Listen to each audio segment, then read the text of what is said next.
Welcome to day 2 of the Aetherdrift Story, and oh boy, this story is getting good. We had a little bit of a backstory yesterday, part 1, and then we're getting into it. Day 2 opens with us basically with Chandra and Nissa and their relationship and them overcoming, Nissa has lost her spark. This is kind of the whole reason Chandra is doing what she's doing. Come to find out, they're staying at Chandra's mother's house, PNLR. It's a fun little, cute little interaction that's going on in between them. Her mother's like, I made samosas, here's food, have this on the way out, all of this different stuff. And they're talking about the race. Chandra is doing everything possible to get to the race and do that. I'm just trying to make sure the story is good in the back, so I don't forget anything, because there's a lot of important stuff about the story. But that is how it starts out. With those two, a conversation there, and there's just some feelings between Chandra and Nissa that are like just there, and they're just kind of talking to each other, and like, it's Nissa seems to be hurt and lost. Chandra is trying to fix that problem and all of this stuff. And then we jump into basically going back over to Sita. She's at home. She's trying to get out. She's waiting for someone to come pick her up because she's got to get there because today is the day of the race. With basically this guy named Vin, who is doing this whole like talking to people, is talking to the what is it? I can't remember their names. The Alacrian Quick Beast group. And one of the beasts kind of looks like it's going to eat Vin. Then Caradora is like one of the co-captains there. They're all talking in a little bit and then it changes back over to Sita basically, and her friend showing up and basically, hey, you've got an internship, we gotta go. And her parents are excited because she's got an internship, but she doesn't. Then it's her, Sita Spitfire, running through trying to get to her vehicle. She's running to get there. She goes over there. She's talking to a couple different characters. You see introduction of a shark man. You see, the Shortodons. You see she goes by Far Fortune, which is part of the Rider group.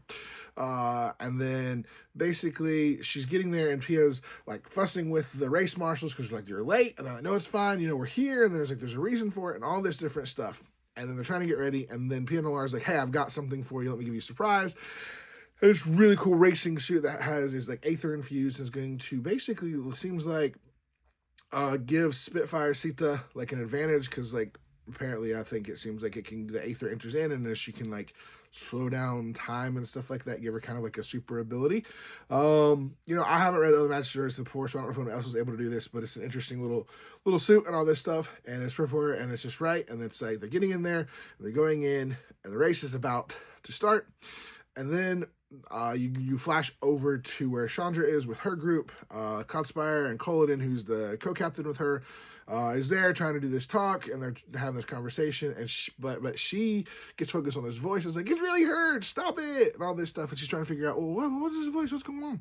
And she's trying to figure it out, and she realizes it's coming from, she's like, who's keeping someone in a cage? Realizes it's coming from the speed demons. Goes over and sees Winter, and then she finds a fuzzy little creature, which, okay, it doesn't say it, but it's loot. We know he has captured loot because that was said that was the advantage that he had, was they have loot.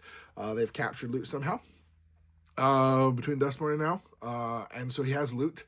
So they're going to use that. And Chandra's like, hey, don't give him a little more room. Don't be so mean to him. And Winter's like, you know what? No, just go away. Get out of it. Stay away. And then it's like Chandra's got to get called, so she gets over to her vehicle. And Winter's just kind of like mad that she's even bothering him. And then basically we go to this little story about this guy who's got this platform, and he's in charge of building it.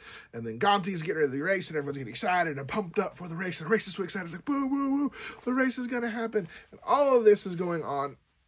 And then the sad thing is apparently this guy, Suraj is the one who was good at building platforms and was told to build platforms for this race. But apparently something happened with this platform, because as people all stood up, there was an alarm sounding and the platform started to fall. Well, then that flashes back over to Spitfire when the race is going on, and they're going up and down the race. And it almost seems like she's got like some, Jedi mind powers, force powers. She's like, just has this chill in her neck and feels this, or maybe if she has this feel that when someone's about to hit her, like she's got people trying to hit her and shooting cannonballs at her and all this stuff, which to me, this race would be amazing to watch. All these people I would love to see, and maybe we'll get something, an animated version of this whole thing. And this race would be really cool. And there are all these people like going and attacking and fighting. And then she gets this in-rider that tries to hit her. He misses, grabs onto a pole, and he gets run over by some other people. It's pretty intense. It's like one of these, it's a mix of like wacky races, speed race or death races kind of stuff. And then as the stuff starts to fall, she enters the infinite by using her thing basically to enter the aether, slows everything, aether, slows everything down, and she can kind of see things and all of this stuff.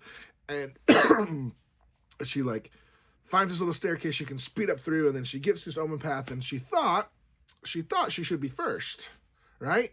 She thinks, oh, I should be first here, but not. She's second.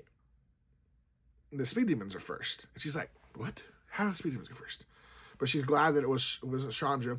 There was something else that was said earlier too, that Chandra really wasn't like trying to push. She was following the speed demons because of Lou, I think. So this is interesting in the story how that's going to play out.